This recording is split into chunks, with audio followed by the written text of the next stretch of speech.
what they were a year ago. And now, introducing your host, Randy Tobler. Just as surely as the Nazis during World War II and the Soviets during the Cold War, the enemy we face today is bent on our destruction. As in other times, we are in a war we did not start and have no choice but to win. Well, that's former Vice President Dick Cheney back during the War on Terror. He's dead this morning. It was announced, about an hour ago that he died of a stroke. I'm Randy Tobler. Welcome into Wake Up Missouri. Peter Thiel in for Stephanie Bell on assignment. John Marsh, of course, always holding forth. And Drake Whitman, we are Wake Up Missouri. Glad you're with us. We'll invite your thoughts during this first block on 573-874-9390 as we think about the legacy of Dick Cheney. I have maybe some different feelings than you do or did during his tenure, during and after his vice presidency. I saw him when he was Secretary of Defense in the late 90s. Really, that would have been the 80s. Was it the 80s? No. 90s would have been Bill Clinton as president. Yeah, no, it would have been. I guess it was during George Herbert Walker Bush. Yeah. With the early 90s. Yeah. And 90-ish, 91. Yeah. And I was on a medical trip and saw him. They were in the adjacent room was Dick Cheney, and I got to tell you, I mean, as Secretary of Defense, you would not have want to heard a more patriotic. Those are the bad guys. We're the good guys. We fight wars to kill people, take back land, and establish our dominance. And it was just a very powerful message. And then, of course, along came the war. Along came the accusations of corruption and conflict of interest with his former employer, Halliburton, and never charged. But certainly those kind of memories linger on. And I guess he is the face of neoconservatism, right, Peter? He really is. And I soured on Dick Cheney some time ago, mainly because of his treating and the way he treated one guy named Donald John Trump. Mm-hmm. I became very sour. The time had changed, and, just being honest about Dick Cheney, I don't think there was a war that he didn't love. I think if he could carpet bomb anybody, Dick Cheney would have done it. He was a hawk, no doubt about it. You didn't want to go quail hunting with him, that's for sure. Yeah, not a good hunting buddy. But I will tell you, have either of you hunted quail? Oh, yes. Well, of course. Well, the deal is with quail is that they're super unpredictable. So when you're walking with, one guy or five guys or whatever it is, you got to stay straight in line.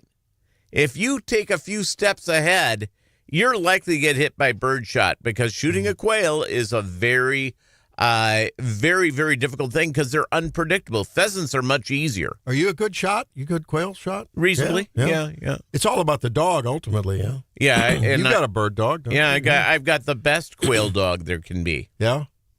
A Brittany is the best quail. They're good. The best pheasant dog. Well, I had an English pointer. She's pretty good, but I don't think she'd beat the best Brittany. I had some good setters that we shot a fair amount of quail over. Those are great dogs. The problem is with the setters and the pointers is that they'll take up much more ground, and you can be a ways away from them on Yeah, they point. work further out. Yeah, Brittany's tend to be closer. And even though they can get the way the heck out there, but yeah. So Dick Cheney, dead. He was 84 and realizing his health issues. He had how many heart attacks? Then they put the external heart thing. Then they put they put a replacement heart in his chest.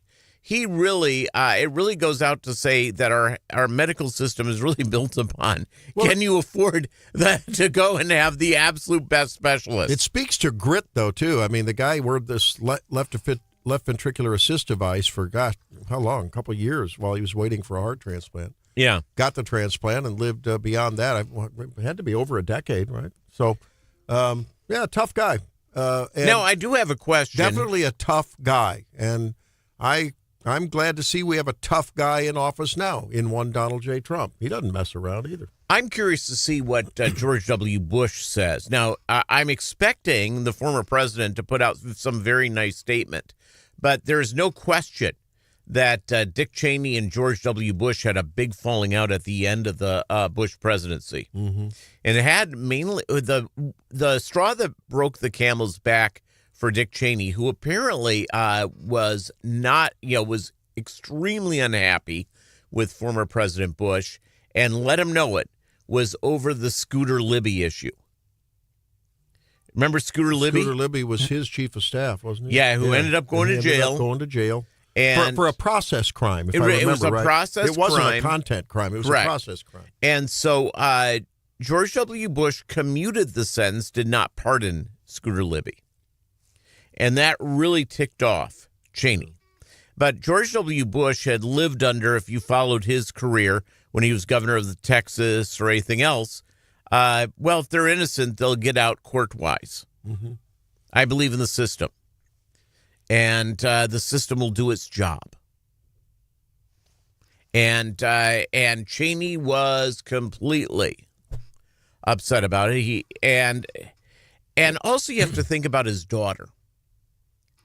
My mom often said Liz Cheney is going to be the first woman president.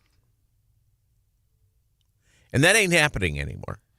No. She totally alienated herself from any kind of a Republican tent that would lead to her And election. Democrats won't have her either. So she's rogue. She went rogue. She went totally rogue, and there you go. But again, you have to give Cheney credit during, of course, the first Gulf War when he was Secretary of Defense, and when they kicked some butt. They didn't go far enough. They were called off early. I wish Bush would have said, go finish the job and then go home, but they didn't. Anyway, former Vice President Dick Cheney dead at 84. 573-874-9390. We do have a lot else going on. This is now day 35 today. When the day is done, this ties the record on the longest shutdown. Of course, that during the 18-19 Trump 45 shutdown. And no end in sight. Both sides dug in. Mike Johnson continues to say the same things every day from the pulpit. That's what I call it, because he's preaching. Gary Nolan's producer, Brian Hansen, and I were talking about, there's a news story about some woman who's mad as hell over her SNAP benefits not being there. Yeah. She's been on SNAP for 30 years. Yeah. 30 years.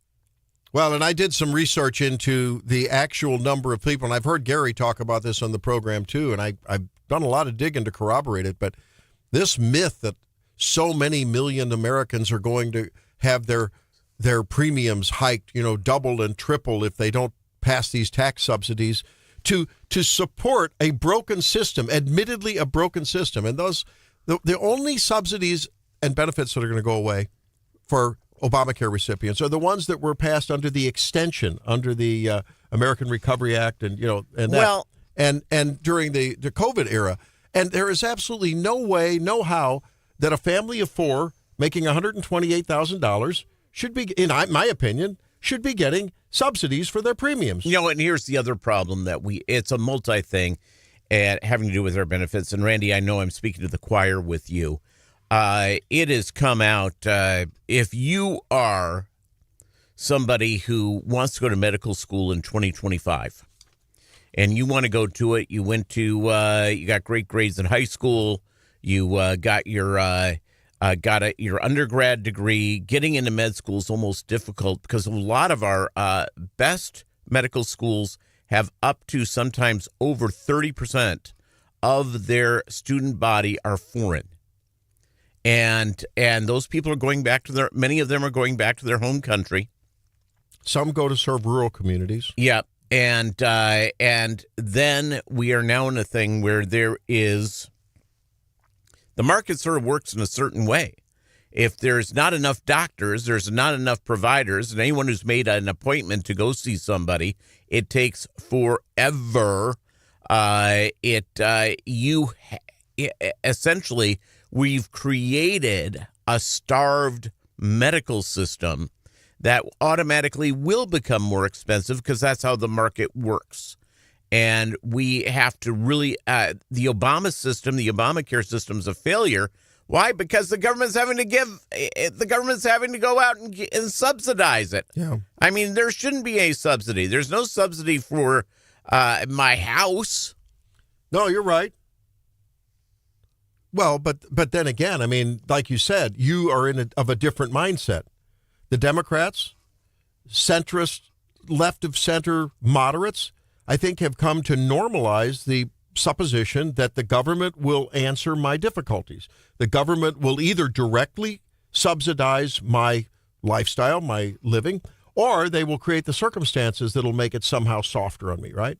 And that's the basic philosophical argument that's going on now when people in New York City are going to elect a communist. They are going to elect a communist, right? Yeah. And I don't even know if Sliwa dropping out, by the way, we'll have to talk about that, whether that would still make the difference, because Cuomo is such damaged goods anyway. But, it's that totally aside, ego. Is this going to be a blue sweep in New York City, in Virginia, and in New Jersey, or is it going to be a purple mix? Will there be one or two red governors? And I mean, I think it's obviously. I think New Jersey's the best shot. Think so? I don't think the Republicans are going to win in Virginia. It doesn't seem like it's breaking that way. And for New York, I know a lot of people were hoping Sleewood would rise up. Yeah. I sent you a podcast yesterday from his former on-air partner. For 2 years, this guy, a famous defense attorney, was his on-air partner, and I have never heard such tell-all in a short 10-minute interview. It was a takedown. Scathing. It was a takedown. Holy cow. And even the host was taken aback. He was like, whoa.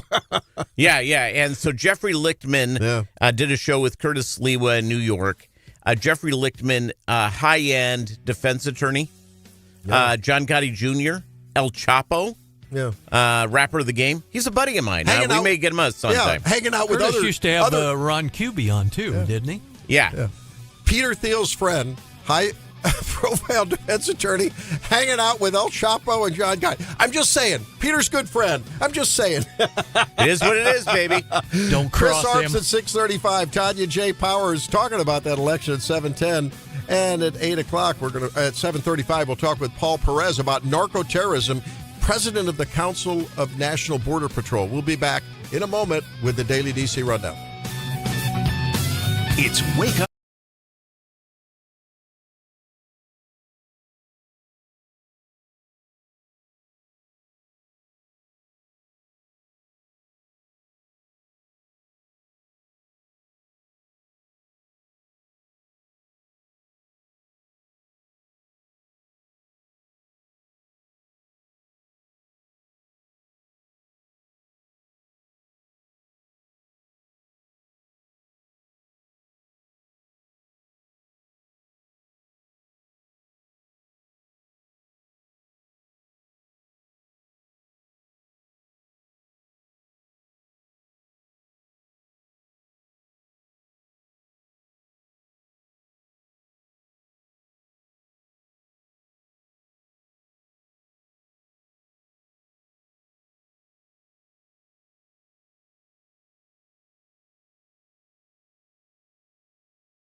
Actually make change and get something done. A mayor with experience and ability. They don't need a mayor whose first job is mayor of the city of New York. All eyes on the New York City race. Now all ears on the Daily DC Rundown with John Marsh. Marquee gubernatorial races in Virginia and New Jersey, while New York City's mayor's race and California's redistricting referendum should test the enthusiasm of the Democrats today, and other races will decide some local issues. Lodging tax issues on the ballot in both Jefferson City and Springfield today. Lengthy standoff between the president and congressional Democratic leaders poised to become the longest government shutdown in American history this week. Continues into Wednesday, which lawmakers believe is almost certain will shatter the record set during Trump's first term. The 35-day federal closure that time was over the border wall. And as we reported, former Vice President Dick Cheney died from complications of pneumonia and cardiovascular disease. He was 84, Vice President under W, and Defense Secretary under his father, President George H.W. Bush.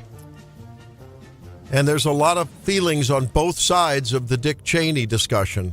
No doubt about that. I mean, I think a lot of people originally enthusiastic about the war on terror, and then when more and more came out, and I think some missteps along the way, Cheney, I think, was center, along with Rumsfeld, taking a lot of heat for what ended up happening, a lot of carnage, a lot of our servicemen and women permanently injured, are weapons dead. of mass destruction. I felt in many ways that Dick Cheney lied to the American people, especially about Iraq. I had no problem going into Afghanistan, taking care of business. That was the right thing to do. The Iraqi invasion was misguided. You can say whether it was bad intel or the pro I want to go to war instincts of Dick Cheney, and that's a fair enough discussion that we can have. And my opinion is that Dick Cheney, Dick Cheney, as time went on, became very, very bitter, and obviously lost touch with the electorate. Yes, I think so, and I think they became. I think when you were so embroiled, what happened in the Iraq War in the early to the mid days of that is similar to me, having been in the war against COVID, to what happened to those of us who were we identified the enemy. There was a lot of unknown. There was a lot of stealth activity in that enemy. We had limited weaponry that could take on a desert in the desert of the viral storm that was COVID. And I think you become monocularly, singularly, tunnel visionly focused on something. And I think they maybe lost vision of the big picture. Remember Cheney all along? He said he insisted, even after the invasion of Iraq, that they had credible evidence on WMD and biological weapons labs and all that. And yeah, like you guys said, he just got bitter about it. And he said some line about better off with Saddam in jail and all that. And there were a lot of military folks who didn't back the Iraqi invasion, while they did back the invasion of Afghanistan. Although, I mean, there was intel from the Brits and other nations that, in fact, there was more there than was there. Yeah, and so but it ended up not being there. No, that's true. That's true. When we come back, we talk with Chris Arps and ask him what he thinks about the elections going on, and also what he thinks about so many African Americans coming out against SNAP recipients. It's an interesting dynamic. More coming up on Wake Up Missouri in 5. Stay tuned.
Senator, socialism might be taking over the Democratic Party. If it does, will you become a Republican? No, well, socialism might be taking over in New York City, tomorrow, but that's certainly not the future of my party. John Fetterman with Jesse Waters last night. Not sure that I would agree with him when today there's a mayoral election in Minneapolis with a candidate that proudly displays the Somali flag, a socialist up in Oregon, a socialist, obviously, Mamkami running. Let's ask our friend Chris Arps, who holds forth on a station, News Talk STL down in St. Louis, and he every afternoon on the Jones and Arp show, and also a Newsmax regular. Chris, is this a bellwether event? Is this election, in fact, going to tell America whether socialism is going to sweep the land, or are these one-offs across the fruited plains? I think they're one-offs, but if the elections occur like we think they are, that the Democrats are probably going to sweep all three of these elections, maybe not in New Jersey. I think the progressives will believe that progressivism is the wave of the future, and I think they'll overreach. Of course, Mamdani is going to be the poster child for the 2026 elections for Republicans. So I think in the long term, this will be a good thing. We talked about on the show yesterday about a survey that was done among college students, and the majority of them now prefer socialism over capitalism. So there you go. That's called education, and that's what they're being taught. Yeah. And it's what people are being taught in schools. They're looking for government as the first and last opportunity for growth, etc. And when you look at government as your savior, as a Christian may look at Christ, as a Muslim may look at Muhammad, the left looks to government as their saviors and as their God. And young people also don't understand why their women's studies and black studies degrees are not getting them the high-paying jobs that they envision. As frightening about their ideological, separation from what used to be sort of, assumed American values is their approval of violence. If I disagree with you and you think I'm a fascist, then you have the right to take me out. I mean, that's what the majority of young people are voting and are saying in the polls. It's frightening, Chris. Yeah, we saw that. I think the poll yesterday, 24% of young Americans, the Generation Z, I think it is, believe that violence is okay in some instances to get your political views across. So it's a very sad situation that we see there. We are devolving into an anarchic society, and the Democratic Party seems to be the one leading that. It's Chris Arps. He's with Wake Up Missouri. I look, by the way, Chris, at the growing left run here, is that they've been calling Republicans fascists for so long that wouldn't it be in ultimately political violence being the pure setup for the anger that they have created and the lies that they've told of those that they disagree with? If everybody that your opponents are fascists, wouldn't it make sense that for many people they think violence is the only way to save the nation? Yeah, exactly. I mean, you look up in Portland, you look at these other areas, Antifa, which is supposed to stand for anti-fascist, the things that they are doing are fascist. If they don't agree with a court decision, or if a situation happens with the police, instead of protesting quietly or protesting and exercising their constitutional right, they believe they have the right to burn down buildings and destroy property. It's the exact opposite of anti-fascism. Chris, we had Congressman Eric Burleson on with us. We asked him about what's going to happen in the short term with the federal shutdown, and he immediately pointed to the Democrats and their ideas of $1 trillion budget deficits over the next 10 years as being the solution. What do you think is going to happen with the shutdown in the short term?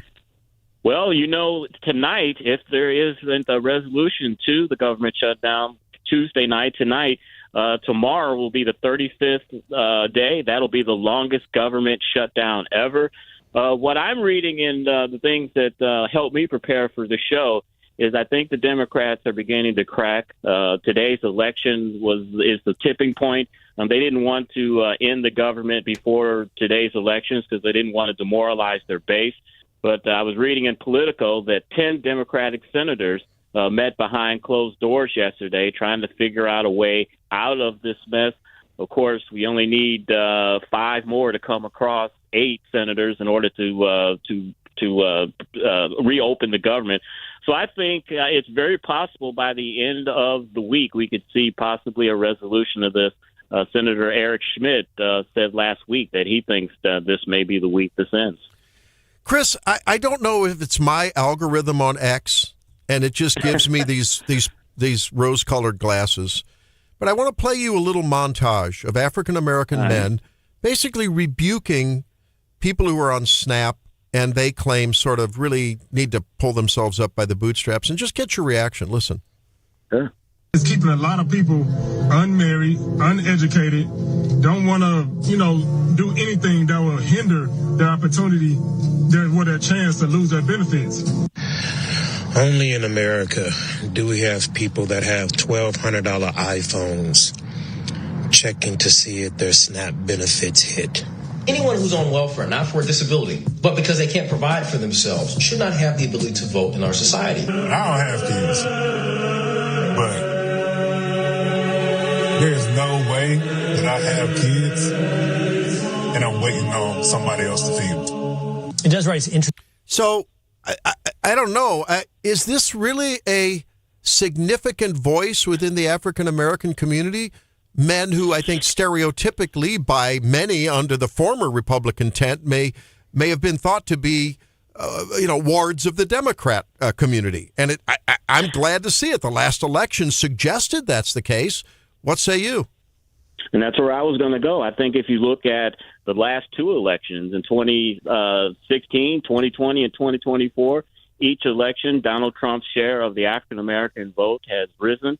Even among some African-American females, he raised his vote among black women as well.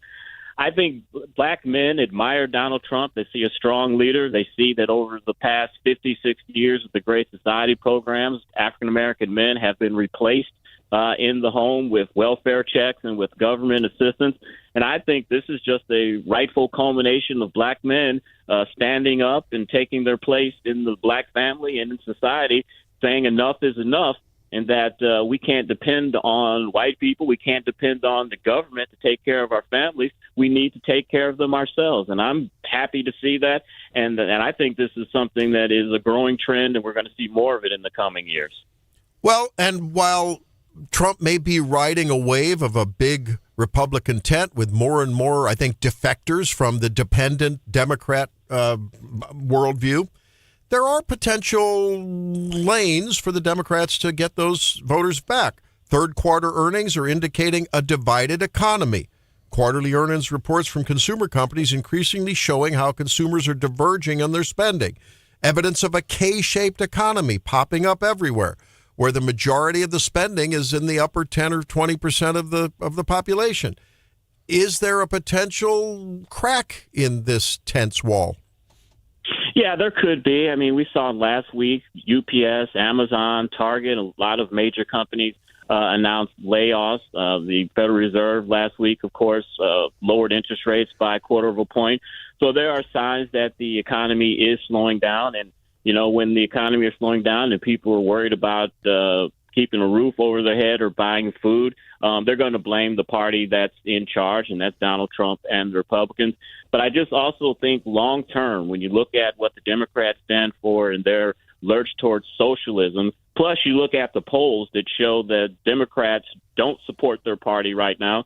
I saw a poll yesterday that the Republican Party has 37% support, which is pretty bad, but the Democratic Party has 23% support. So I think the economic issues are making an impact, but the Democrats still have a big hole to try to dig out of to get the American people's trust and support. It's Chris Arps on Wake Up Missouri. Chris, I think the other thing that comes out is that there is, if you look at the polling that's been going on the last couple of years, so this is not brand new, voters want to break things. we want to change the rules. And the rules are being changed in the economy right now. A lot of these layoffs are connected to AI, and they're changed to a lot of different things. So with a population that's interested in breaking things, how do we bring unity?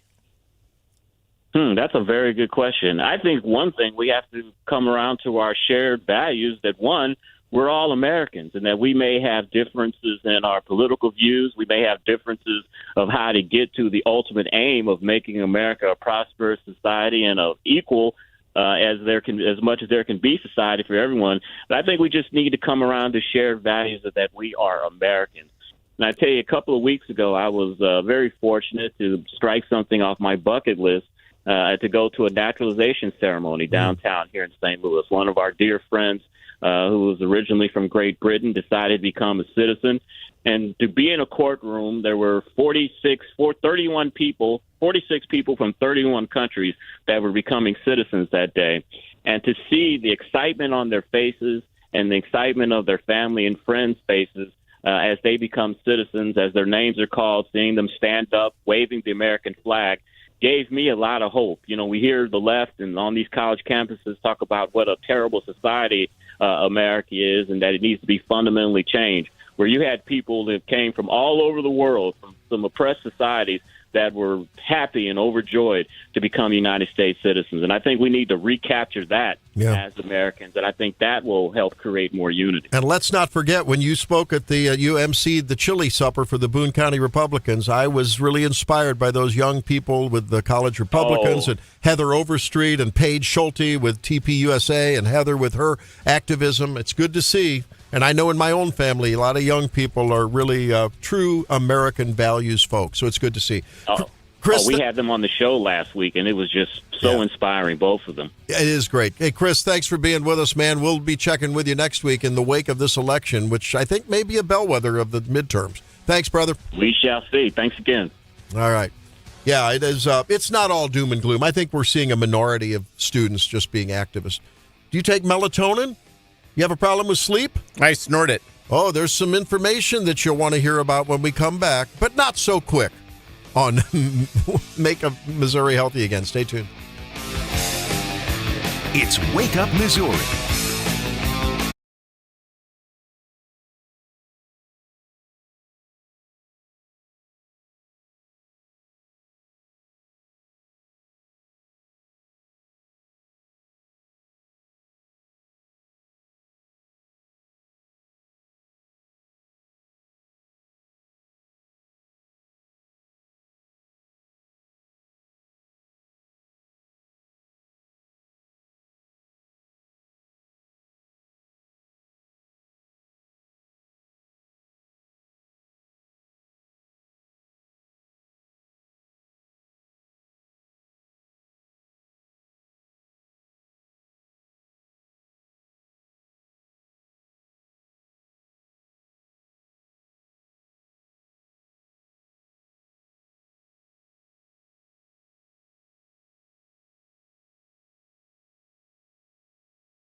is what they call The bottom line on this story is, look, when you read a sensationalized headline on the mainstream news, don't take it to heart yet, no pun intended, until you talk with your doc, have a discussion, really, do some of your own research now that you can do that online, and realize that this is a study that probably suggests that the people that need the most melatonin for the longest have underlying sleep disorders so severe that is the problem with their cardiovascular disease. It's not the melatonin. The melatonin is just a symptom of a deeper problem. Do you take time-released melatonin or just the normal? I don't take it at all. I sleep You don't take it all? I sleep well. You sleep well? Yeah.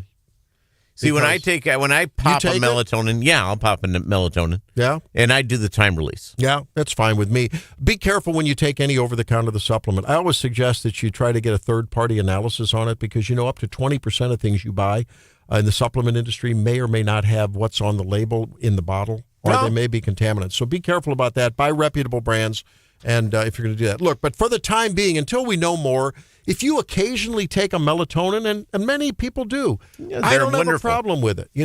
If I know people, though, who give their kids their young kids melatonin because there's melatonin gummies. Hey, you want a toy? You want a treat? You want candy? And then the kid passes out, and then they can, do their thing. Speaking of that, did you see the story? There was a story, I think, out of Colorado where these dispensaries are selling gummies and allegedly for adults that use word like nerd clusters and other things. And the kids are now getting into them because they have that appearance. THC gummies. It's a disaster. You've never had a nerd cluster, have you? Maybe I did once. No, Drake brings them in occasionally. They are rocking good. Yeah. Holy capoly. I don't know. And if it had melatonin in it, it'd make it even better. Yeah, have your nerd cluster now and then crash from hypoglycemia half an hour later. More on Wake Up Missouri after this.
because this is an honor for what I'm going to say right now, that you don't know what I'm going to say right now.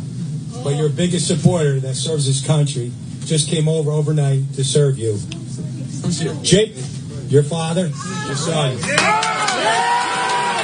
Well, and that was at a rally where the gubernatorial candidate Jack Ciattarelli was surprised with his son, a captain in the Army, coming home from Kuwait on a 72-hour leave to be with him in a warm embrace. And it was just a really warm moment in what's been a very, very hotly contested and, frankly, vitriolic campaign, I think, on many levels. To help us break down the big election day in so many venues is Tanya J. Powers, Fox News national journalist. We thank you for being with us. Good to talk to you again, Tanya. Let me guess. You called the Hi, Tanya. Hi, Tanya. Hi. Hey, there you are. Hi. Thanks for having me on. Yeah. So there's a lot going on that people are reading, not only into the local and the statewide consequences in New York City, Virginia, New Jersey, but I think also considering these as potential bellwethers for the midterms now, just a year away. Yeah, that is, and it's hard to believe that it will be midterm time before you know it. But yes, you are correct. These two governor's races, especially, are getting looked at as a potential maybe sign as to how things are going in voters' minds. A year after the presidential election, and this far into Trump's second term. In New Jersey, as you just mentioned, Jack Ciattarelli, the Republican candidate, this is the third time he has made a run for the governor's seat. He is being opposed by Democratic Representative Mikey Sherrill. She's in her fourth term in Congress, Navy officer, helicopter pilot. She worked as a prosecutor as well. If she wins, she would become the state's second female governor. The Democrats have really turned out for her. Some high-profile ones rallied for her. She got support from Democratic governors that came to New Jersey to rally for her. That included Gretchen Whitmer of Michigan, Josh Shapiro of Pennsylvania, Wes Moore of Maryland. Also, former President Obama did a rally for her. As far as Ciattarelli's support, Trump has endorsed him. He did not rally for him in person. He did a tele rally. Conference call sort of thing for him. But this is, but he has thrown his support behind Ciattarelli. It'll be interesting to see how this one goes. As you mentioned, these are kind of seen as bellwethers to see, okay, well, how are voters feeling before the midterms? The other one I'm really keeping an eye on is how the voter turnout is in Virginia. That one is a history-making governor's race because no matter who wins, you're going to have the first female governor of Virginia ever. If the Republican candidate, Winsome Earl Sears, wins, she is Virginia's lieutenant governor, she will be the first black woman governor of any state in history. So that's a pretty big race to follow. For that alone, to say nothing else of what the voter turnout will tell us. She's running against Democrat Abigail Spanberger, who gave up her seat in Congress to run for governor. She is a Democrat and a former CIA case officer. That one is interesting to me because it'll tell us a lot about the voters and how they're standing, especially when you think about the amount of, former federal workers. And I say former because a lot of these people who live in Virginia lost their jobs in the downsizing of the federal government in the past several months.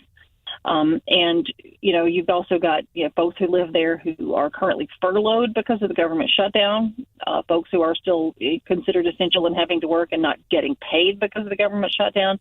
So that could affect, how the voters feel about, their candidates. It's Tanya J. Powers. It is Wake Up Missouri.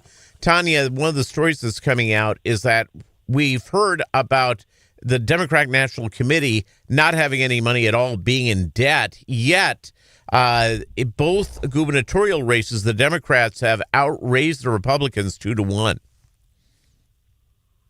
Yeah, I mean, they're also doing better in the polling. When you take, I think that New Jersey race was pretty close.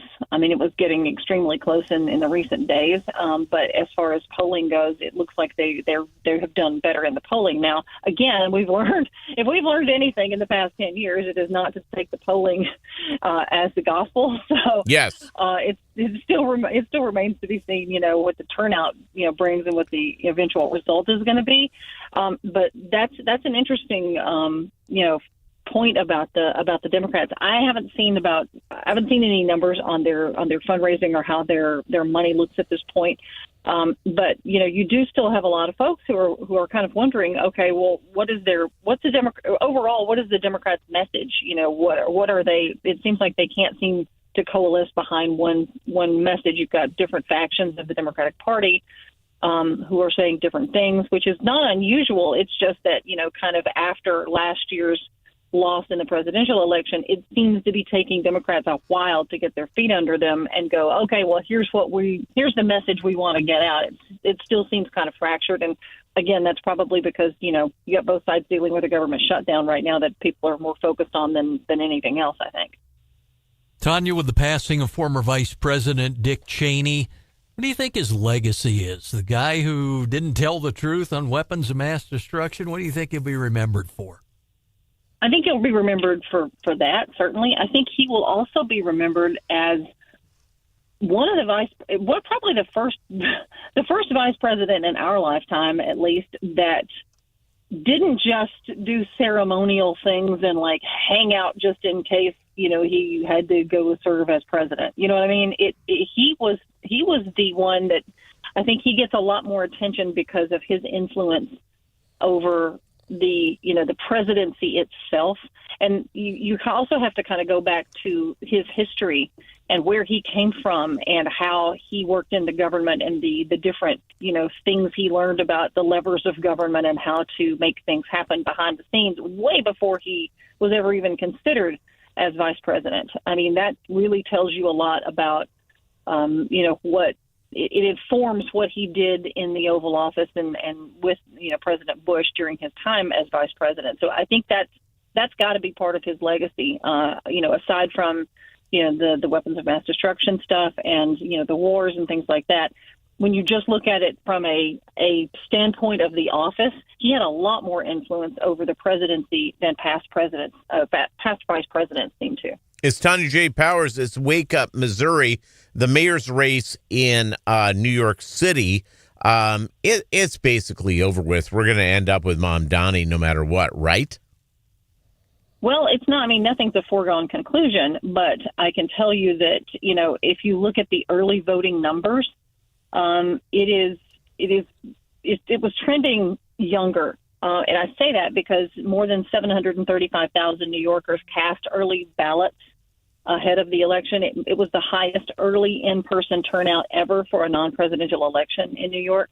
When you look at the median age of in-person early voting, it got down to 50. Part of that was because on Sunday was the last day you could early vote in person. There was about 151,000 early voters that day. That's the most of any day since the polls were open for early voting.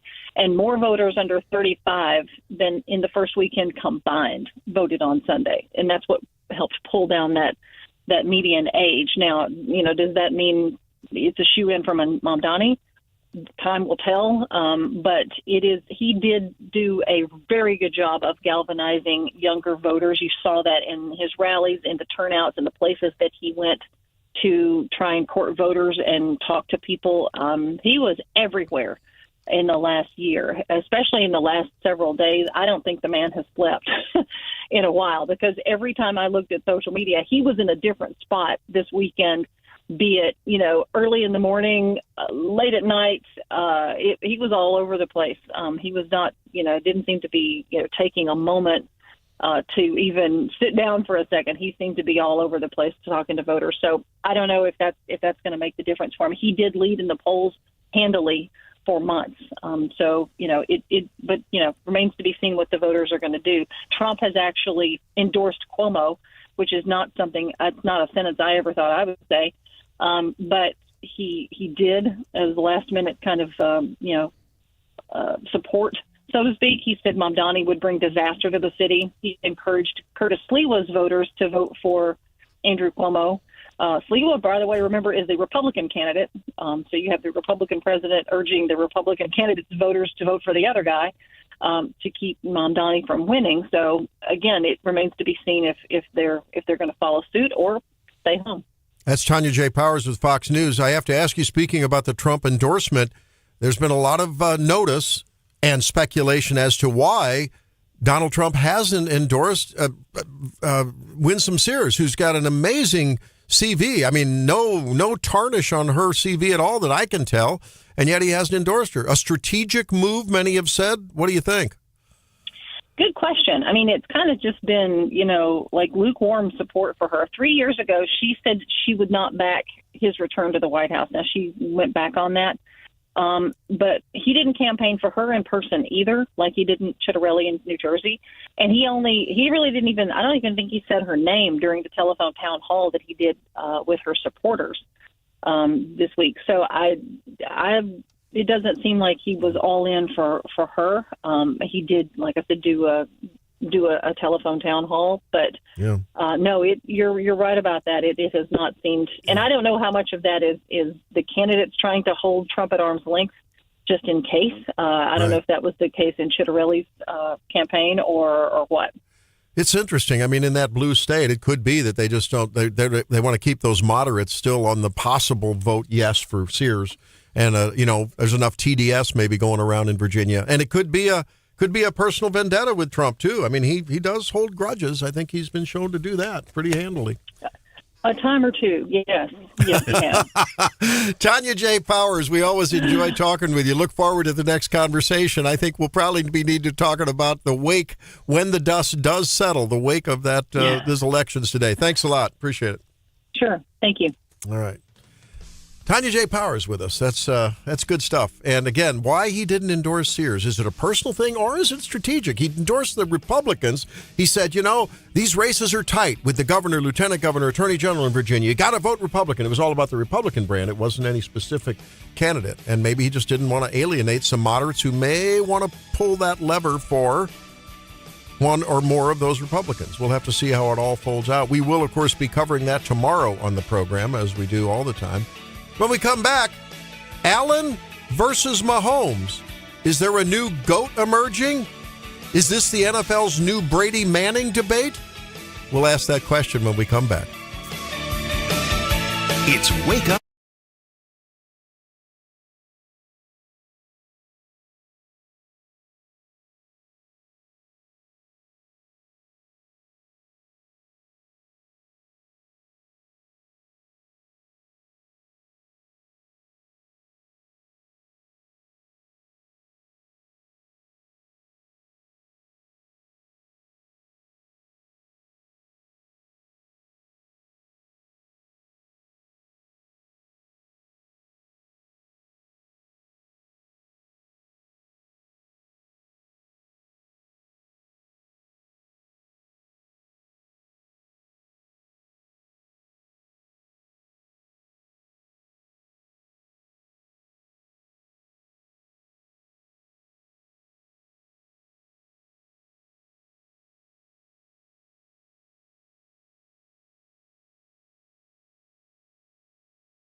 Peter Thiel in for Stephanie Bell. I'm Randy Tobler. John Marsh, and we're going to talk about a tragic story about a young man on a scooter taken out by an intoxicated driver of the, I guess, atypical intoxication, though that's going to change. We'll talk about that a little later in the program. Drake Whitman in. And make sure you stay tuned with us on our YouTube channel, Wake Up Missouri YouTube channel. You can catch the show there, as well as our Facebook channel.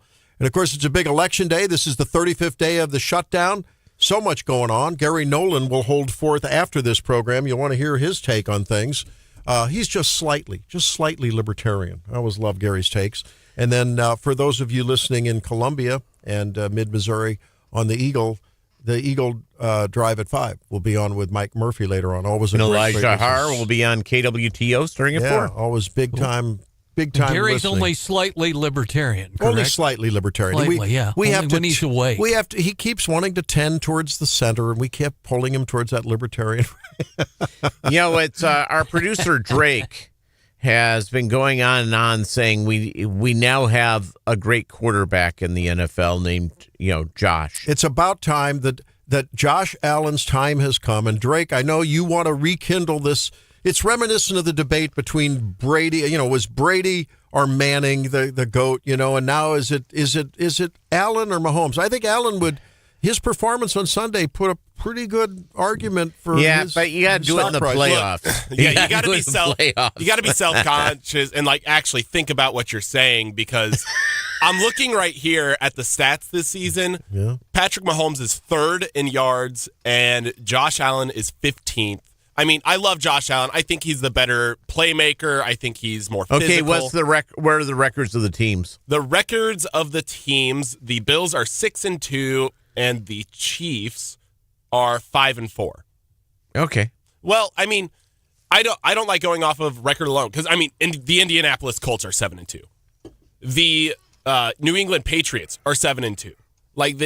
This season might just be the early 2010s all over again. Yeah. Because New England's great. The Colts are great. The Giants are looking fresh. I mean, I could see some similarities between the past, at least. What about the Bears? That was an amazing game. That Bears-Bengals game was unbelievable. I think the finish on that game, wow. I think Caleb Williams is... Holy cow. I think ultimately Caleb Williams' limitations will sink that team. Really? Yeah. Really? Yeah. I'm not ready to call them a good team yet, but they're definitely not as bad as they used to be. So I think the Bears are fun to watch. The NFC North is a lot of fun right now. Need to give Burton some playing time. Are the Chiefs going to make the playoffs? I hope not, because then the Bills win the Super Bowl. Well, I mean, come on, they're 5-4, right? Yeah, if the season ended right now, they probably wouldn't make the playoffs. How does the rest of the schedule look? I haven't really looked that far ahead. Well, it's going to be a rough. It's going to be a rough. Got a pretty rough ride, don't they? Yeah, going forward. The thing about it is this week is an off week, which being later in the season is very helpful for the Chiefs, and because of that, they have the opportunity to be healthy when other teams are beat up. This is a week. This is week 9 or 10.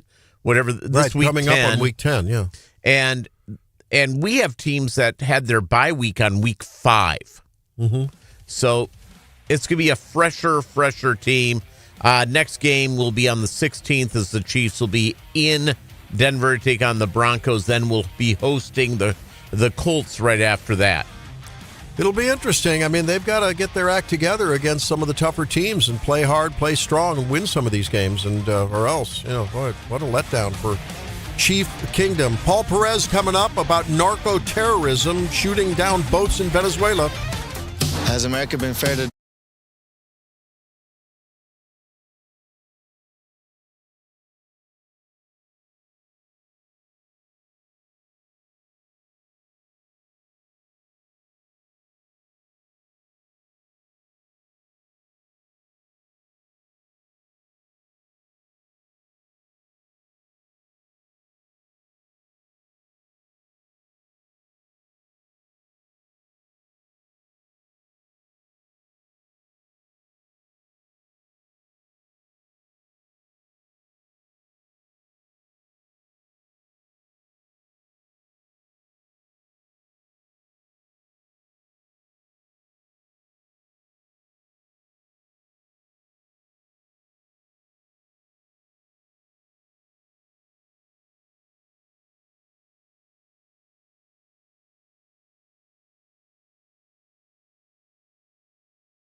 Welcome back into Wake Up Missouri. We've heard about the swirling controversy of those boats coming from Venezuela out in the open ocean, just taken out with dramatic films from the air and basically an oil slick with human remains, all that's left. I read the other day about a mayor of a very cartel-infested community taken out during, I think, a campaign event where he was sort of going after the government for not going after cartels. Let's sort this out with Paul Perez. He's the president of the National Border Patrol Council, and he joins us now to discuss narco-terrorism. How you doing, Paul? Thanks for being with us. I'm doing good. Thanks for having me. So we've seen, let's start with the ocean-going assaults. I think there's, been 14 now. Some say on the left, and even some, I think skeptical Republicans saying, wait a minute, where's the intel? How come we don't know these are fishing boats? I thought that all the drugs came up through Mexico across the border. And we do need to talk about that and corruption in the national Mexican government and what's being done to try to sort that out. What do you say about the critics of the Venezuelan boat attacks? Where were they when President Obama killed over 3,700 with drone attacks? Without giving Congress intel or briefings.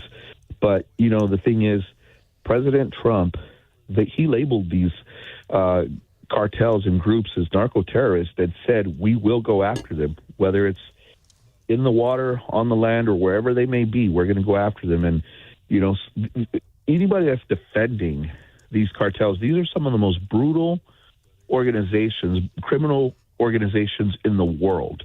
They've done things to people that you can't even imagine. And if these people that are, I call it defending because they're upset about the fact that President Trump is blowing them out of the water. If they knew what these people were capable of and what they've been doing, I think they would keep their mouths shut because these people are better not on this earth. Where are those boats headed? Are they headed to Mexico and then that cargo travels up across the Rio Grande? Or are they headed to Florida ports, or where do they end up? It's very possible. There's drop-off points. There's, we still got drugs that are going to come from, across the land border, across the river, from Mexico into the United States. Again, you got to understand, for the 4 years that the Biden administration was in control, the cartels had complete reign of the entire southwest border because we weren't out there patrolling because they had us inside babysitting, processing, and releasing everybody that they allowed in to the tune of millions of people. So the aggressive posture that we've had by using all of our agents on the line with the Texas Guard in Texas, the U.S. military in the zones that President Trump has put them in, we've taken an aggressive posture and we've changed it. We've changed the narrative on the southwest border as far as drugs. We made it very, very difficult for them to come in. So now they're going to use other avenues that they've always had available to them, which is, the water routes. And, they've got submersibles, they've got these fast boats, and wherever they are, we will track them, we will hunt them, and we will kill them. It's Paul Perez. He is the National Border Patrol Council president. Paul, just recently there was a mayor in Michoacan, Mexico, which is a wonderful state, that was executed, that was murdered after he criticized the president of Mexico for not being aggressive against the narco-traffickers. I don't think that Americans have a real understanding that there's parts of Mexico that are really no-go zones. They're controlled completely by the cartels. Oh, 100%. Look, in Mexico, to be a law enforcement officer, a member of the military, or a politician, it's almost as if you have a death sentence. Because at any time, these cartels will strike. The minute that you don't do what they want or the moment that you're critical of them, they will kill you. And they can do it because Mexico is so corrupt. There is so much corruption in Mexico. These people live by a code. It's either they play ball or they get killed. And so obviously most of them want to live, so they don't play ball. They play ball and they give the cartels all the information that they need about who's talking, who's doing what. And so when you're critical of that organization, when you're critical of the president of Mexico for not doing enough, you anger the cartels and they come after you. And it's very simple. They can do it in broad daylight. They can do it anywhere they want, a time of their choosing. And they've proven so. They've killed so many politicians in Mexico. They got to be crazy to run for office down there. Talking to Paul Perez, president of the National Border Patrol Council, and we want to thank you and all of the folks who are doing the heavy lifting on shutting off what was a wide open water faucet during the Biden administration across that border, and now being involved with the cleanup operation. I mean, getting first the criminals and now probably a lot of others that shouldn't be here illegally.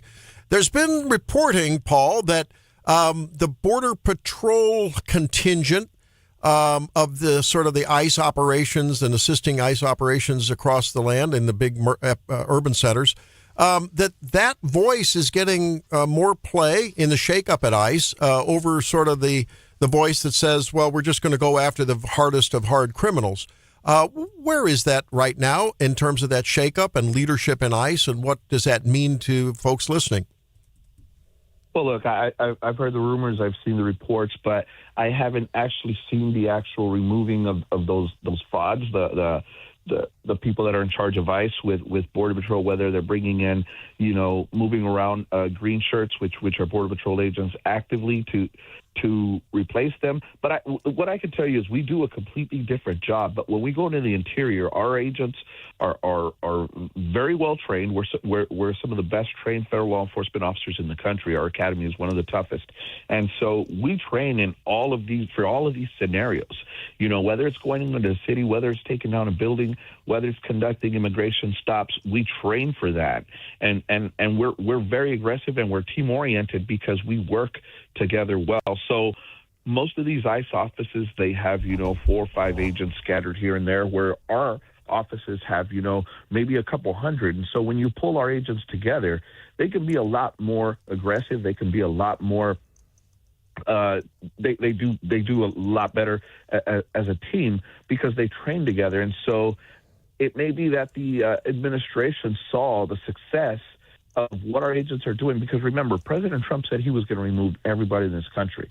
Yes, we've targeted the criminals, we've targeted the bad people, but there are so many illegal aliens, there to the tune of millions that Biden let in, that everywhere they are, we're going to be, and we're going to sack them up, we're going to remove them, we're going to deport them because they should have never been in this country to begin with.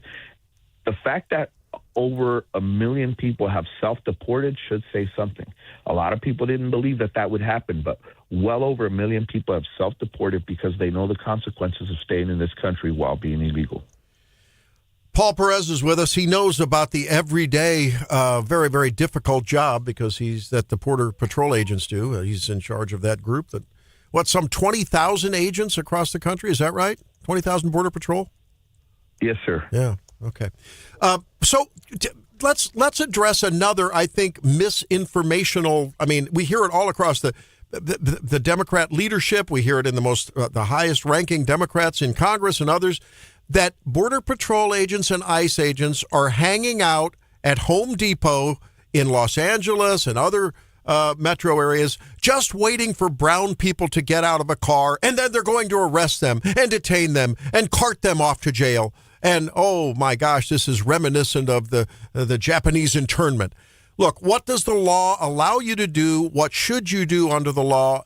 And can you dispel that myth coming from the left? Yeah, absolutely. The law allows us to approach anybody, have a, casual interaction, casual conversation. And look, if they don't talk to us, we've got to use reasonable suspicion to detain somebody. We've got to make sure that the people that we're going after, and look, let me address one of the narratives. We're going after brown people. We're going after anybody that's illegal in this country. Over half of the Border Patrol is Hispanic. Over half of the Border Patrol is what they would consider brown people. But again, it's these people that are ignorant, that it's people that are trying to, frame us as these jackbooted thugs, as these Nazis, as people that are kidnapping people off the street. That narrative is old and tired. The fact that our agents are out there doing the job, that they are now allowed to do, should say a lot for what we've been doing. And the thing is, when we go out there, we make these encounters. there's so many things that we can articulate that would allow us to detain somebody and then arrest them if they don't have the proper paperwork. But not everybody that we encounter is going to be illegal. At the same time, most of those that we do have been illegal. And that's why everybody's upset, because we're taking people off of the street that should have never been here in the first place. Well, yeah, and I mean, I think that we're thankful that, in fact, those and I'm sure there's a lot. You can't tell us all of the back behind the curtain secrets, but there's a lot of intel and a lot of research that's gone on before you go into areas where you're going to have a high concentration of this, right? So I think there's a lot of the untold story here, and obviously you don't want to tell the rest of that story with the intel and the groundwork that goes before you go in. Yeah, no, absolutely. These are targeted operations. It's targeted enforcement. We work, we've got intelligence agents that work with us that help us plan. And so it's not something where we say, hey, let's go just drive by this place. We've got targeted enforcement operations that are happening every day. I've got a friend who's not so recent retiree from San Diego sector with BP. And I know talking to him over the years, had some real challenges with the tunnels coming under the border and all. How is that situation? Has that been largely laid to rest? No, we have tunnel teams that are out there every day. They're looking. We've got access to. Well, I'd rather not go into it, but we've got access to technology that will allow us to detect. Whether there's tunnels and I can tell you, U.S. military brings a lot to the table. It's technology that we're looking to get with the money from the One Big Beautiful Bill. But the thing is, we've got that problem all across the land border where there is no river. So you've had those situations pop up in Arizona. San Diego's a very popular place for them. But when we find them, we destroy them and we make sure that they're not usable anymore. And so we're on it. All right. Well, it's great to have that reassurance, and hopefully some honest reporting will result from the work that you and others are doing to dispel the myths that they continue to want to expound on, because they know they're losing the argument in the public sphere. Thanks very, very much for being with us, Paul. Appreciate it. Thank you. I appreciate it. There he is. When we come back, John, what's up in your world? What do a pet monkey and King Kong have in common? A pet monkey and King Kong. They didn't fall out of a truck that turned over, did they? They're dead. Be back in 5 with John's special. It's Wake Up.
And that would be all.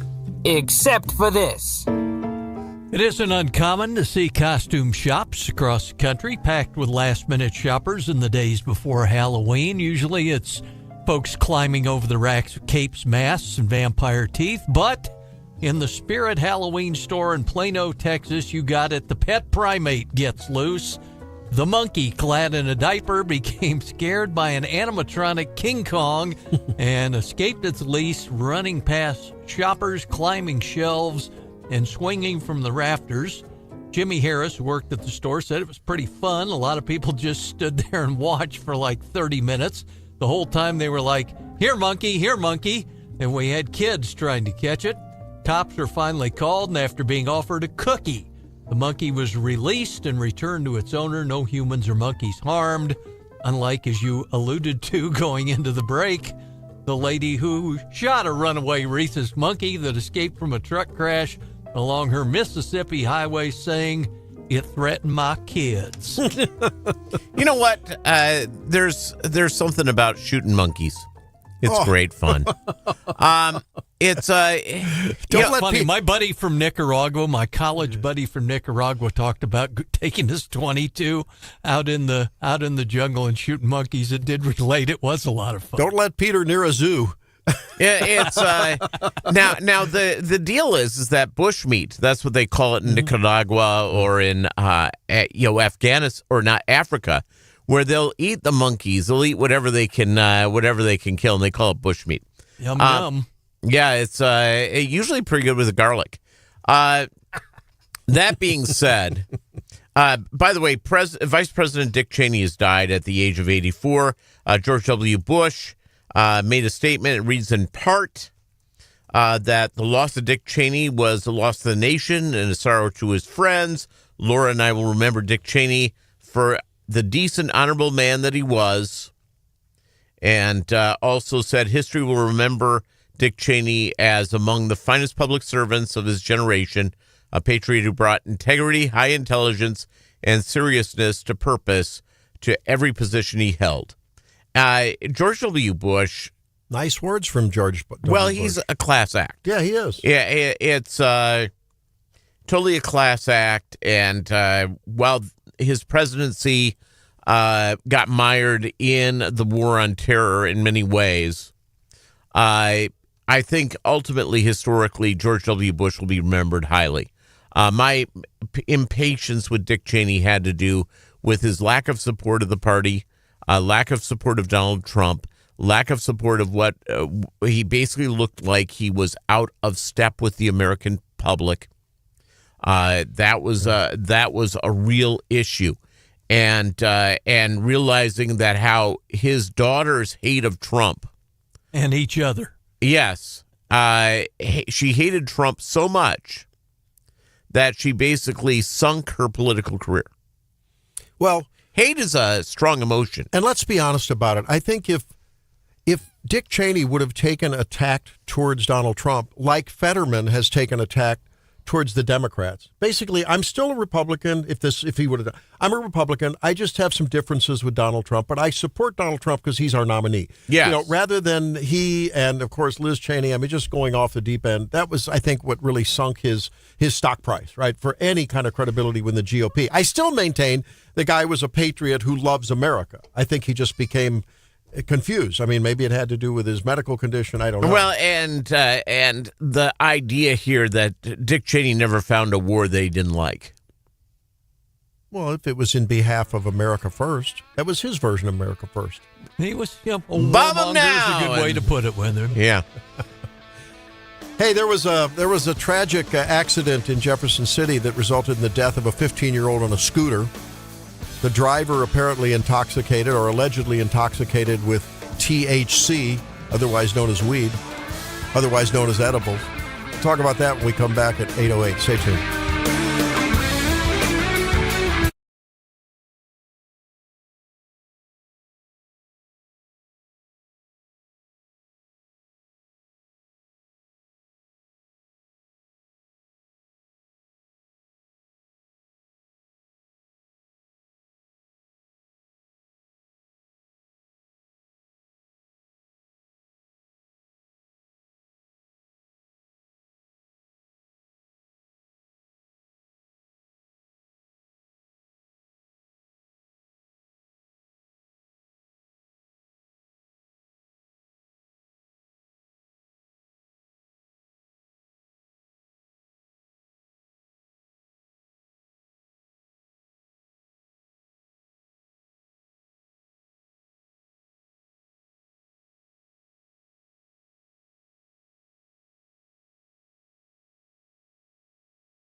Addiction. Wake Up Missouri with Stephanie Bell. The Zimmer News Team. Drugs coming in by sea are like 5% of what they were a year ago. And now introducing your host, Randy Tobler. Oh no, I'd be a terrible Republican, but I'll just be a very honest Democrat that's not necessarily afraid to push back against some of these views that I just don't agree with. Like if you can't be a very unapologetically support for Israel, then that's a problem for my party. If you think it's the right thing to shut our government down for any reason, then that should be a problem too. Well, there's John Fetterman doing his Joe Manchin routine as he really begins to separate a little bit from the Democrat Party, but still being a Democrat, but says, look, I represent a state, Pennsylvania, that is it's really representative of the country at large. And I'm going to call out my party when they aren't getting it right. And he's been very vocal about this shutdown, which now is on day 35. Strike of midnight tonight, it will be a record breaker. I'm Randy Tobler. Peter Thiel in for Stephanie Bell. John Marsh, Brian Hauswirth joins us this segment, and Drake Whitman. I'm a big fan, by the way, of statesmen and stateswomen, where people go in and they're here to serve the public. They're not in for a professional political career. Give me more of them. I want more statespeople. I want less professionals looking for a great pension and all that sort of stuff. We do want to talk about this story out of Jefferson City, where a young man, 15-year-old adolescent on a electric scooter, I don't know if it was one of those public bird scooters or a privately owned scooter, but was taken out by a driver who was allegedly intoxicated with marijuana, with THC. So let's unpack that story. John, you reported on that, and I know, Brian, you were looking into the court documents. We'll start with John. Yeah, Jefferson City man, 32-year-old Gervonta Warmack was charged, now facing second-degree involuntary manslaughter and counts of child endangerment along with driving while intoxicated. They say he was the one who was driving the SUV when it hit the scooter rider, the 15-year-old, who was crossing the grass median of Highway 50 and then went onto the Highway 50 westbound lanes near Capitol Mall when he was hit. And the police department's probable cause statement said they believe Warmack was under the influence of cannabis and unable to operate the vehicle safely. And the court documents quoted the JCPD officer saying Warmack had glassy, bloodshot eyes and a blank stare, and said they smelled marijuana on him. Court documents go on to say Warmack actually giggled while police performed field sobriety tests, and his speech was mumbled. He pled not guilty to it, and the judge decided he would be a flight risk and offered no bond in the case. And the victim was a 15-year-old. Well, can I bring this up? Is that sure. I see people on these scooters, on these electric scooters. Last night, I was driving along, and I saw a guy on a scooter. I don't know how old the person was, on the scooter doing crazy stuff as the sun was going down, wearing all black, and it is creating these scooters move very fast, unless it's a person's size, then they slow down a little bit. And I see them do amazingly dangerous thing. There are people who have their 10-year-old kids on these things that are zipping down busy roads. And I'm going to say, I'm surprised there are not more people who are killed riding scooters. I agree. I mean, in this whole thing, we kind of questioned. We said when we heard the initial reports out of the PD said that he was crossing the grass median, headed north on an east-west Highway 50 near Capitol Mall, heading north, which is into the westbound lanes where the Capitol Mall is, and was hit by the SUV. And John and Peter and Randy, good morning. The also to keep in mind, and Peter is correct. I mean, obviously it is dangerous in terms of the scooter being out there, but the charge is very clear that this suspect Warmack was, as John reported, was under the influence of cannabis. To the point where, kept asking them to repeat the instructions according to the court documents, even when he said he understood them. As John mentioned, he was giggling, tried to blame the wife, saying she's the one that smokes marijuana. He had not smoked marijuana, but they said he was under the influence. There's one other thing to keep in mind, and he also said he was in the number 1 lane, and the evidence shows that he was in the number 2 lane, so he wasn't giving. It depends how you count it. Well, they're using the passing lane versus but they're saying he was telling him what the lane he was in was not the correct lane. That's what they're saying. And also to keep in mind too, at the time this happened, Warmack had and I've confirmed this. It's in the court documents. I can see it on online records. Peter, he had an active warrant for felony fleeing and for resisting arrest. So he was wanted at the time this incident happened. Obviously, there's a lot of people with warrants. Many more people have them than people realize. But he's in jail without bond right now. He also said he intends to hire a private attorney. Do you know who doesn't have a warrant on him? Randy. Randy has no warrants. Neither do I. Not that I'm aware of. Statute of limitations well, I think actually expired. Again, from my medical perspective and my skepticism about the widespread normalization of yet another mood-altering and motor activity impairing and judgment impairing substance, I have a good friend who's been an addiction specialist since 1990, board-certified addiction psychiatrist based in Pueblo, Colorado. And she's really watched the evolution of the impact of legalization, and particularly concerned over the concentrates. She likes to say when she speaks, and when I've talked to her and interviewed her, this is not your mother's marijuana. This is not your Woodstock marijuana, right? The stuff that's highly concentrated is a totally different ballgame. It's like wheat with gluten. It's unbelievable, right? And it is just absolutely. And here's the thing: since legalization, Colorado has seen a doubling of traffic deaths involving drivers testing positive for THC. And there's been over a 10% rise in overall traffic deaths. Now, some have said, well, that's just because the population's getting bigger. But look, it's a significant issue. It does impair judgment. It does impair response time, and particularly with the use of concentrates. And we don't know what the particular use was, but it's very difficult. It's not like that officers can do a roadside breath test or anything like that. Well, the blood test will come back, and they'll just figure out how intoxicated the guy was. And do they even have... Now, Brian and John, help us out here. We know for alcohol, it's 0.08. Okay, so you can go and have a glass of wine or a bourbon or a beer, whatever you're having, and you're probably cooler than a cucumber. But depending on your size and depending on a number of things, you have your second one, you could easily be illegal to drive at that moment. How much weed is too much weed? How do they determine that? I don't have that information. Maybe John, it's not in the court document. It's just under the influence of cannabis. I would probably argue that they're saying any of it would be considered that. But there's no defined limit. It's not in there. But there's two other things in the court document that are troubling. One, he had these are allegations. Not in Missouri, anyway. But exactly. He had a very nonchalant demeanor, the suspect, this Warmack, had a very nonchalant demeanor when the police were interviewing him or interrogating, whatever term we want to use, nonchalant demeanor according to the court documents.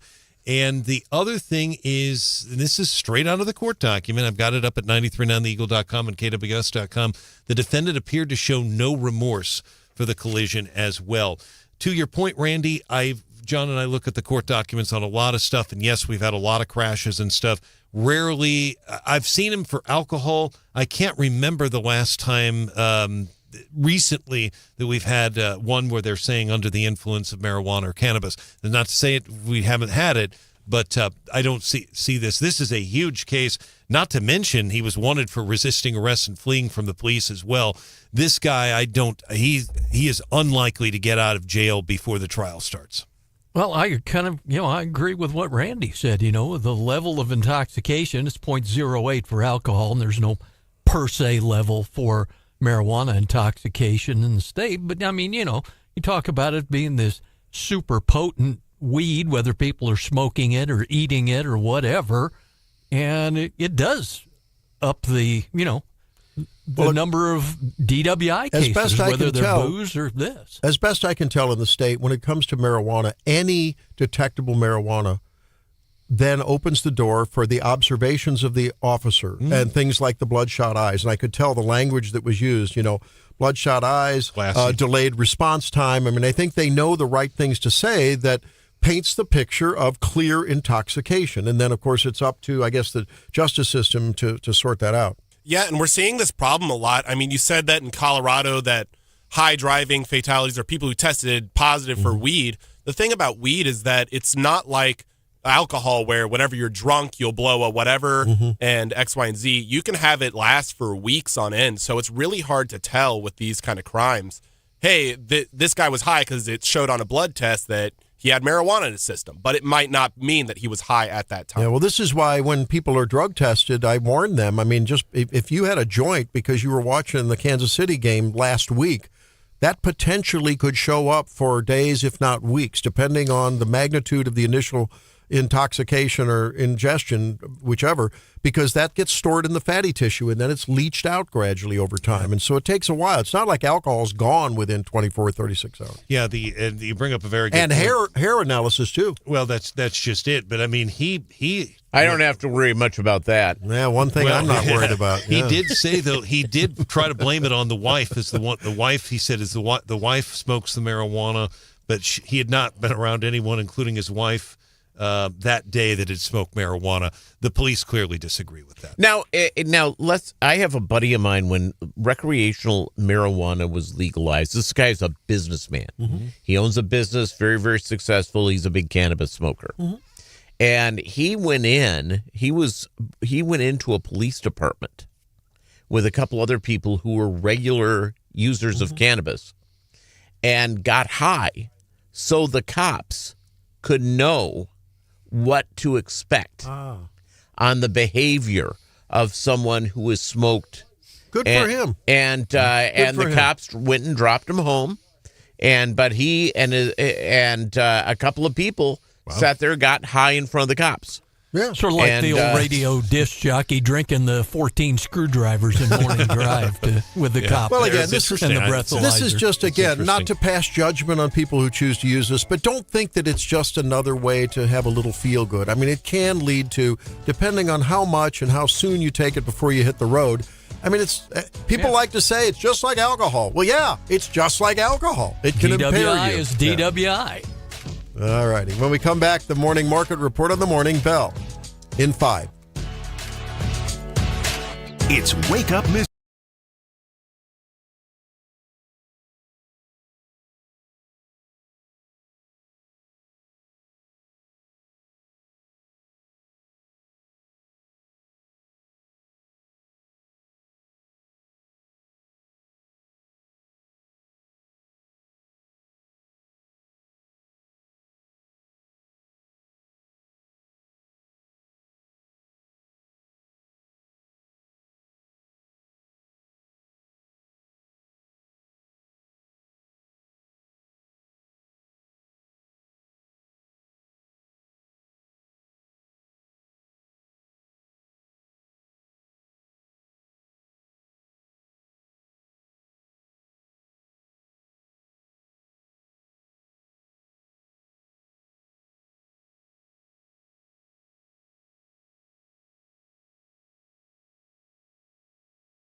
There's the morning bell on a Tuesday morning.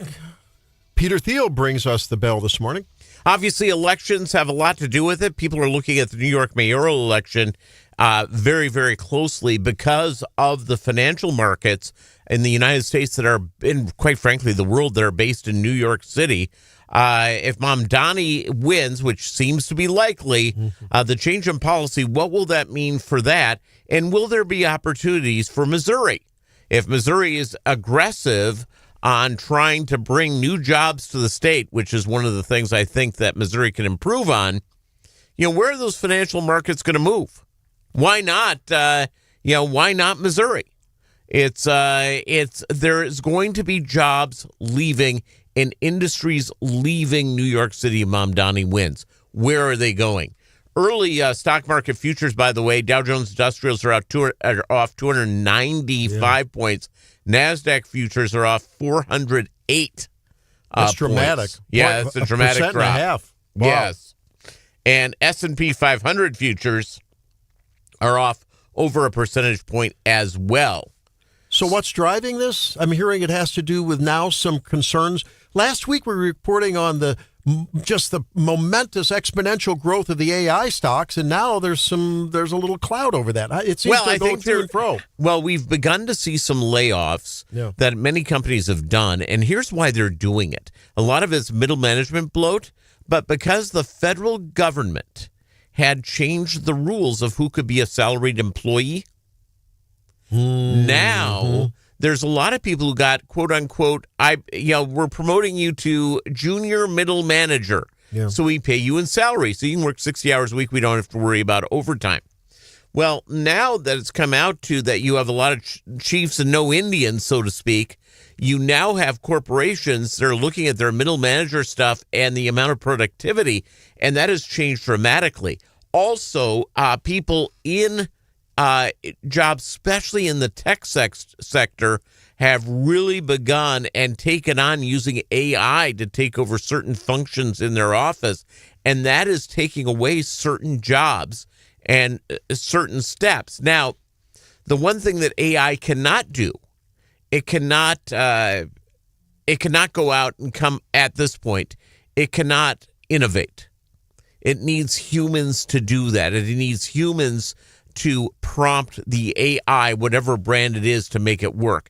So there's a lot of questions, and the AI revolution is here, and it's happening, and companies are going to be seeing layoffs, and there's going to be a redirection of the economy over the next 5 to 10 years that's going to be very dramatic, just like the Industrial Revolution. As I experiment with AI, I noticed that, have you noticed that it's almost like your algorithm on Facebook or on X, where it often will give you some confirmatory stuff, right? And I just wonder, at the point that people use AI beyond just a super Google, I get concerned about the dark side of AI. Well, I've gone down and used a lot of it. I've done a lot of stuff having to do here at the office and I have learned that you have to be very careful on the prompts that you ask, because you're bringing up a correct point, is that confirmation bias can easily influence the results that you get on AI. There's no question about it.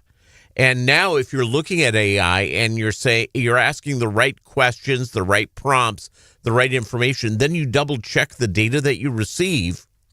If you're writing the right questions, you get the right answers. Yeah. But most people cannot ask the right questions, and that's what's so problematic. I'm thinking that would be if they're not already doing it, some great JUCO courses, not only for enrolled students, but just general adult education courses. Well, it's now it should be an elementary school thing, because it's here and it's our future. Regional help, if you're a SNAP beneficiary, are needing some help for your kids. That when we come back.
We're keeping our eyes on Wake Up Missouri on the big stories that will affect you one way or another. Of course, the government shutdown. You got to be getting nervous if you're thinking about going on Thanksgiving trip to visit someone, or if you have the kids coming in for Thanksgiving, because, of course, you know that it's not too far away, and maybe the Democrats want to hold that over our head. Who knows? We're following the death of Dick Cheney, former Vice President Dick Cheney, this morning. Died early, right before we went on air. And also, of course, the big elections going on in New York City, Virginia, and New Jersey, which will, I think, somewhat tell a little bit of a story about the temperature of the country. Are they still on board with the Trump economic agenda? Is there some wavering, especially in the younger voting ranks? I think there probably is. Who's going to win? We'll be following that. Well, again, it's these are. Remember, New Jersey's as blue can be. They have not elected a Republican governor since Chris Christie. Right. So it is really an uphill fight for any Republican in that state. Virginia is a purple state. You can either party can win, but they tend to favor Democrats more often than not. It's Winsome Sears, who's the Republican gubernatorial candidate. She's obviously terrific, and it would be awesome if she wins. She's up against a flawed candidate. And also, the Republicans will be aided. If Republicans win tonight, we will be super aided in those states by absolutely, completely flawed candidates. Yes. Mikey Sherrill in New Jersey. She was a Naval Academy grad. Usually that's a good thing, but she was caught up in a cheating scandal. Didn't walk. She was not allowed. But she didn't walk. Yes. Yeah. Didn't walk graduation ceremony. Because she didn't report. She was aware of, but didn't report on some misconduct by others. On her code. Allegedly. Well, that story has changed a little bit over time. We really don't know. And they've not opened up the files of the Naval Academy. People have brought that up as requesting for her to do, and of course she isn't doing it, which is probably smart on her part. My guess is that she obviously has ethics stuff. There have been real questions about her investments. Yep. She became quite wealthy as a congresswoman. Yeah, quickly. We've seen that story before. She must be on the Nancy Pelosi trading site that you follow closely. Yeah. Pelosi tracker on X. The Pelosi caucus of Schwab Investment. I don't know what that is. Yeah. And I will tell you, Nancy Pelosi's a heck of a picker, but other congresspeople, they're putting up other congresspeople on that as well. And every time I see one, I feel like it, I'll throw a little money in there, and every time it grows. It's wonderful. You're right. And Abigail Spanberger versus, of course, Winsome Sears in Virginia. I cannot for the life of me see why Winsome Sears is not just doing much better in the polls. I mean, what a stellar record. She's a veteran. I mean, she's an immigrant. Yeah, everything you want. I mean, she's awesome. Just a beautiful resume. Well, you know what that says? Democrats are racist. Well, yeah, and you're right, but you said it earlier that, we want change. We tend to be a country who savors change, right? Yes. We just want change. And, I mean, Youngkin was a bright, shiny object, did great. Of course, he's term limited out. Yes. And maybe people just want to change from the current governor. It happens to be a Republican. It's like, okay, we got to vote for the other team. And by the way, it doesn't matter how well or how bad Trump is doing. Whenever there is a party where a Democrat is in charge, Republicans will win more, or when Republicans in charge, it's just how it works. It motivates the other side of the base. People think we have the presidency in Republicans, and we're not as motivated as we damn well should be. We have to ask the question, too, is anyone bothered that Democrats in Virginia and leading Democrats across the country aren't bothered by the fact that Abigail Spanberger has not absolutely disavowed, separated herself, distanced herself as far as the moon is from the sun from this Jay Jones, who expressed explicitly over and over that he wanted to see an opponent, the House Speaker in Virginia, basically dead, his wife dead, the children dead in his wife's arms, in the Speaker's wife's arms. I mean, what is wrong with a party that won't disavow that unqualifiedly? There's something wrong. The Democrats seem to love political violence. That race weird is a toss-up, isn't it? It's right. Yeah. I mean, the Republican ought to be running away with that, like, you know. And again, I don't. Here's what I don't know. I don't know about. All we're seeing is on TV. We're not in the room with the person. We're not in the room. They're not shaking our hand. We're not making eyeballs with them. A lot of times, candidates look pretty good on paper, but when you spend time around them, you're just going, "Oh my God!" It's this certainly happened in Columbia, where everyone on paper was just in love with the guy that was running against the mayor in Columbia. But when you met him, he was about as outgoing and as you could not make a connection with him. And there's something about the ability to shake hands. It's about charisma. It's charisma. Yeah. When people were around Bill Clinton, I have a friend of mine, and she was pregnant when Clinton was president, and it was some sort of a deal. Not a close friend of yours, just a friend of yours. No. It's Peter had a friend of his who was right. Go ahead, Peter. And she said that Bill Clinton walked up, shook her hand, put his hand on her stomach. Oh, no. And looked deep into her eyes. Oh, no. And said, "Congratulations. When is the baby due?" And but you hear that about people who have been in the room when Bill Clinton walked into the room, when Barack Obama walked into the room, when, for that matter, George W. Bush had that kind of presence. And there's something about some people when they walk into the room, they own the room. You know they're Correct. there. Clinton had it in spades. All with women. I was in the room once with Clinton as a talk radio event. It was in D.C. And we were in the executive office building.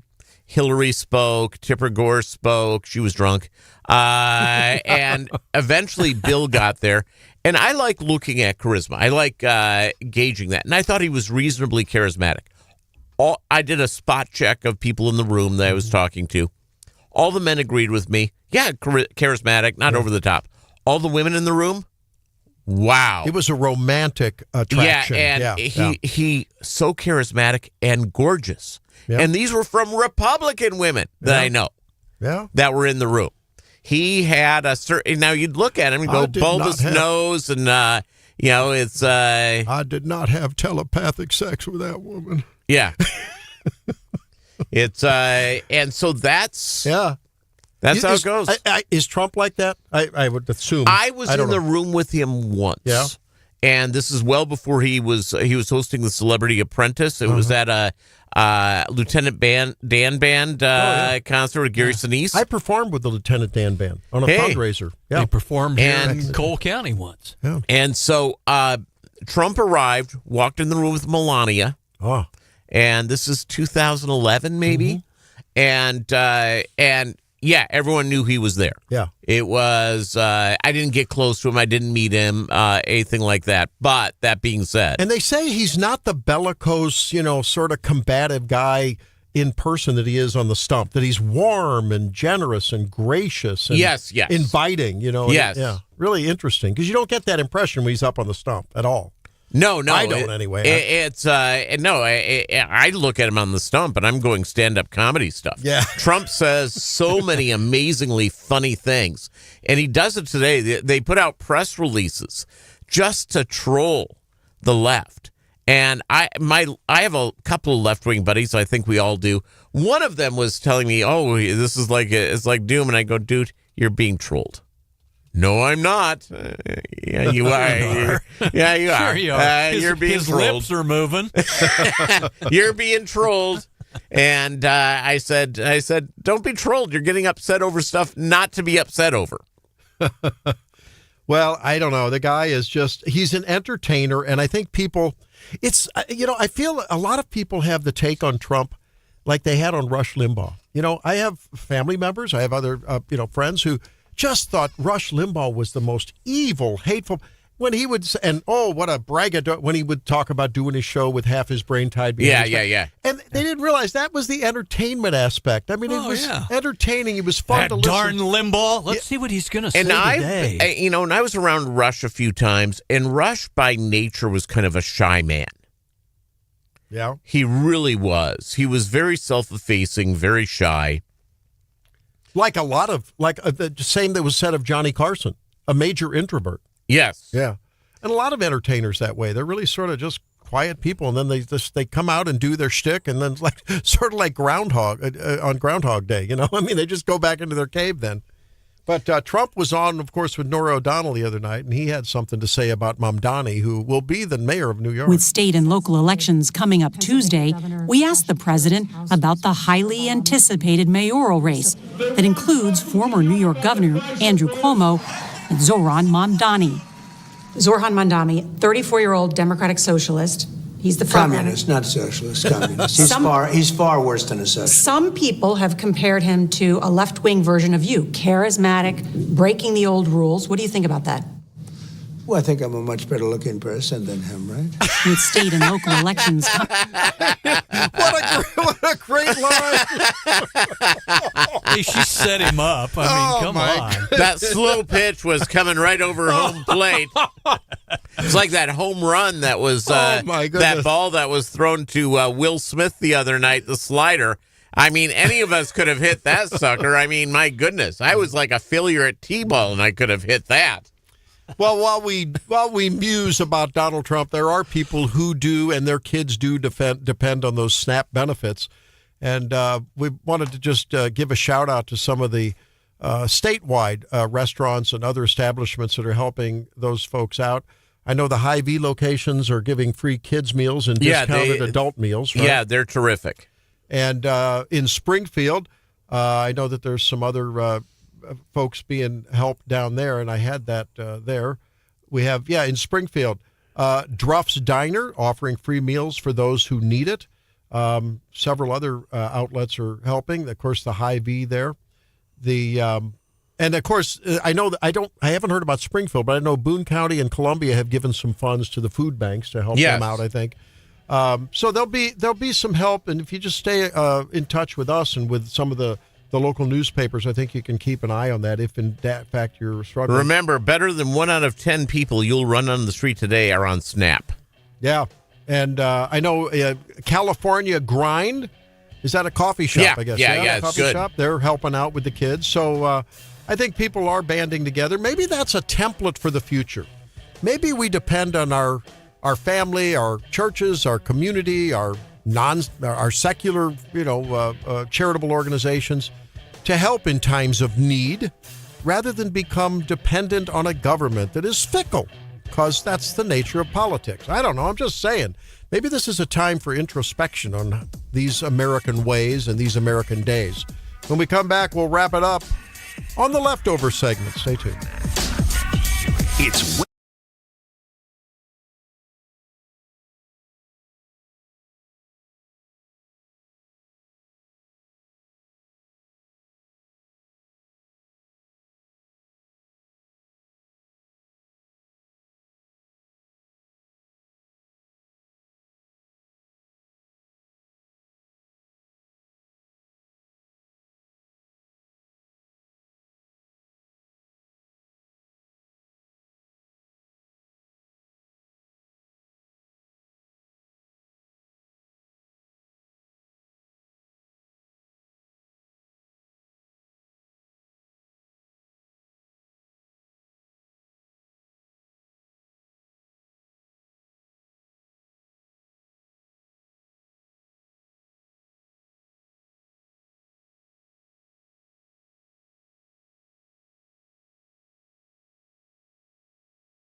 Peter Thiel in for Stephanie Bell, John Marsh, and Drake Whitman. And you, most importantly, you can always stay in touch with us by watching us, of course, on our Wake Up Missouri Facebook page or on the YouTube, and texting at 573-874-9390.